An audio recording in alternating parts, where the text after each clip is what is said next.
Hello,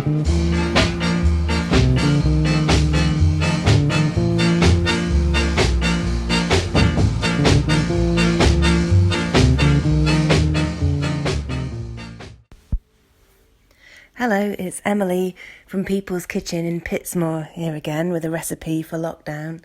Earlier in the week I talked about wild garlic and finding wild garlic down by Crabtree Ponds. Also up in Pitsmoor are Row Woods, and in there I found quite a lot of nettles, and now's the perfect time to pick nettles for eating in spring because they're young and tender.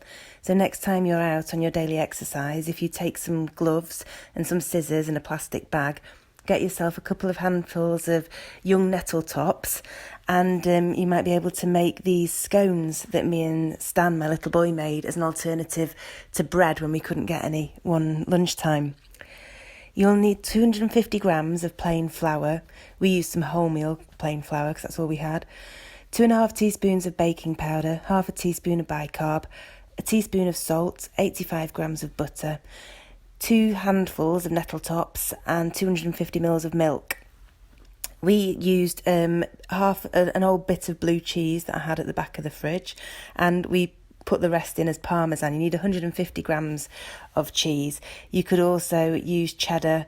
You could use any kind of cheese that you've got in the fridge really for this, that you've got left over. And if it's a bit old and dry, then that's fine.